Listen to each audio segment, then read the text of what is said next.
Hey, this is an email from Astrid, and Astrid says that she has had anorexia since about 15 years old and has plenty of different types of treatment, but is now 25 and committed to full recovery since October and agreed with going inpatient. Already gained quite a bit of weight. I'm really proud of it, but still have a long way to go. And there's a problem. My weight doesn't go up anymore. I'm not trying to stop the weight gain, but it just happens. If I'm at home for the weekend, I manage to eat more than my meal plan if I'm hungry and choose the foods that I'm craving. Ice cream and bread with lots of cheese. Ice cream with bread with cheese? It's a new one on me. I'll have to try it. It helps me a lot at home that I can choose what to eat and when to eat and listen to my body. I notice that food isn't a scary thing anymore. Sometimes I still have this intuitive drive to take back old habits, but at this point I can resist them, enjoy the food that my body asks for. But in hospital I can't choose. Sometimes I have to push to finish a meal, but sometimes I can be hungry and then I can't ask for more food.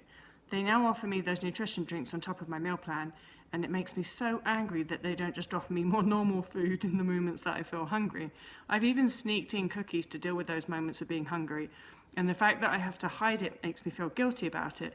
They also have this weird version of what a normal portion should be. I hate the word normal. I guess sometimes I will take some crisps and sometimes I will eat the whole bag, but when I tell them that I ate more during the weekend, they look at me like it's a bad thing and advise me to hold on to my meal plan and fixed eating times.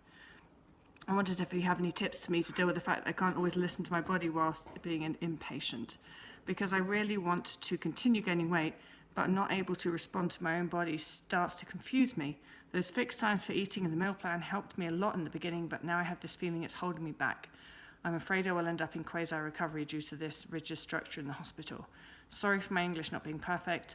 I'm from Belgium, so I'm not a native speaker. My English is not perfect either, Astrid. And I'm from England, and I am a native speaker.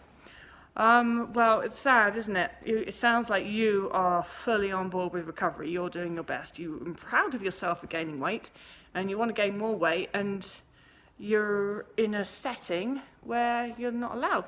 And that is not uncommon, I'm afraid.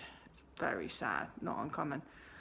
The only thing that you really can do is continue to argue with the nurses. Don't be afraid to do that.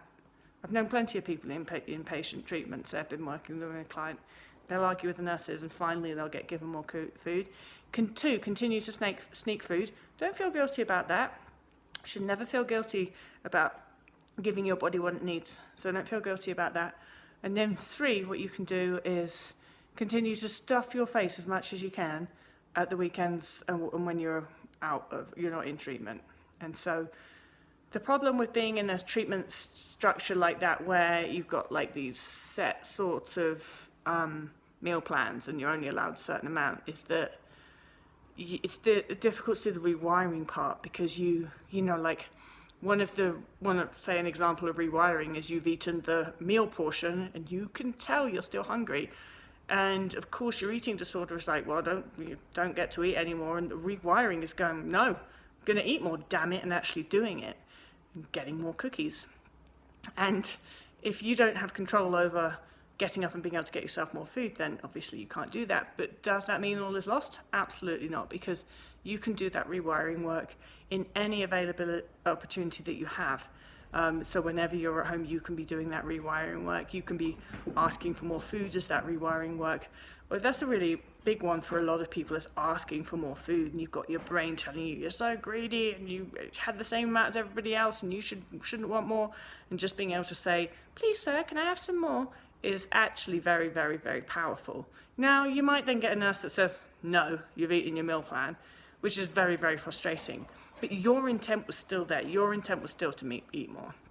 And you can, as I said, argue with the nurse and just say, I'm really damn hungry, because I think that in these treatment centre situations, more people need to speak up and say, this is not okay. It's not okay to be in treatment centre from a restrictive eating disorder and be hungry, and educate the nurses and educate the doctors and people in there. And I know that sounds completely crazy to say you have to go into treatment and you have to then educate your treatment providers, but that's the situation that we've got with eating disorder treatments, and it is sad and it is crazy, but guess what? it's going to change because so many people are talking about how it's not working. Really well done, Astrid. By the way, your English is great, and really well done on the weight gain. And I know that you said that that's since October, and you probably wrote to me a couple of months or more ago. So I just hope you're in a really great place right now. I hope that you continued. If you watch this video, maybe give us an update in the comments. Let us know how you did. Did you argue with some nurses and get yourself more cookies? I do hope so.